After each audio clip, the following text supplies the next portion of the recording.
এই ভিডিওটিতে আমরা ক্রসিং ওভার সম্পর্কে আলোচনা করব। ক্রসিং ওভার শব্দটা আমরা প্রথমেই শুনেছিলাম হচ্ছে মায়োসিস 1 এর প্যাকাইটিন পর্যায়টাতে, প্যাকাইটিন উপপর্যায়টাতে। সেখানে আমরা দেখেছিলাম যে ক্রসিং ওভারের ফলে আসলে একটা ক্রোমোজোমের একটা ক্রোমাটিডের ছোট্ট একটা অংশ অন্য ক্রোমোজোমের থেকে এনে সে একটা নতুন ধরনের ক্রোমোজোমে পরিণত হয়। এখানে আসলে কিভাবে ঘটনাটা ঘটে যদি আমরা দেখি, ক্রসিং ওভারের প্রথমে আমরা দেখতে পাচ্ছি দুটো আলাদা ক্রোমোজোম, দুটো ক্রোমোজোমেরই ক্রোমাটিড রয়েছে। এই যে ক্রোমাটিডগুলো রয়েছে, এই দুটো ক্রোমাটিড হচ্ছে সিস্টার ক্রোমাটিড এবং এই দুটো ক্রোমাটিড হচ্ছে নন সিস্টার ক্রোমাটিড। এখন ক্রসিং ওভারটা ঘটে হচ্ছে নন সিস্টার ক্রোমাটিডের মধ্যে।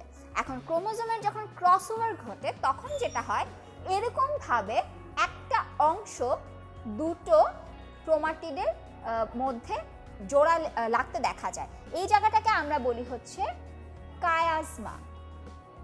এবং ক্রসিং ওভারের ক্ষেত্রে যেটা ঘটে, কায়াজমা বরাবর এই অংশটা ভেঙে যাবে।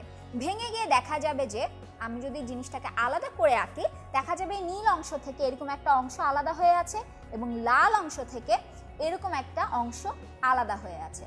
পরবর্তীতে এই অংশগুলো আবারও ক্রোমাটিডের সাথে জোড়া লেগে যায়, কিন্তু মজার ব্যাপার হচ্ছে জোড়া লাগার সময় তারা কিন্তু তাদের নিজস্ব ক্রোমাটিডে আর জোড়া লাগে না, তারা তাদের যে পাশের হোমোলোগাস ক্রোমোজোমটা ছিল এবং নন সিস্টার ক্রোমাটিডটা ছিল সেই ক্রোমাটিডের সাথে গিয়ে যুক্ত হবে। যেমন এখানের এই লাল অংশটা আমি দেখতে পাচ্ছি নীল অংশে গিয়ে যুক্ত হয়েছে এবং নীল অংশটা আমি দেখতে পাচ্ছি যে লাল অংশে গিয়ে যুক্ত হয়েছে। তার মানে এখানে যে ক্রোমোজোমটা আমি দেখছি সেটা কিন্তু এরকম ক্রোমোজোম আর নেই, একটা ছোট্ট অংশ কিন্তু এখন আলাদা ধরনের। এই আলাদা একটা অংশের কারণেই কিন্তু পরবর্তীতে একটা ভিন্ন ধরনের বৈশিষ্ট্য আমরা দেখতে পাবো।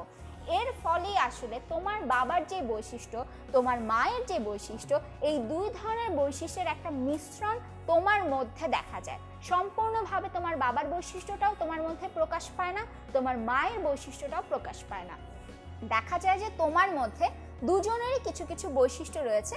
তুমি হচ্ছে তোমার মতন, একদমই তোমার বাবার মতনও না, তোমার মায়ের মতনও না। তার মানে এটাকে যদি আমি ধরি হচ্ছে বাবার ক্রোমোজোম, এটাকে যদি ধরি মায়ের ক্রোমোজোম, তার মানে হচ্ছে এই দুটো ক্রোমোজোমের মধ্যে প্যাকাইটিন উপপর্যায়ে একটা ক্রসিং ওভার ঘটবে এবং ক্রোমোজোমটা একটা নতুন বৈশিষ্ট্যের ক্রোমোজোমে পরিণত হবে। এই অংশ বিনিময়ের মাধ্যমেই আসলে আমরা পরবর্তীতে নতুন ধরনের কিছু বৈশিষ্ট্য দেখতে পাই।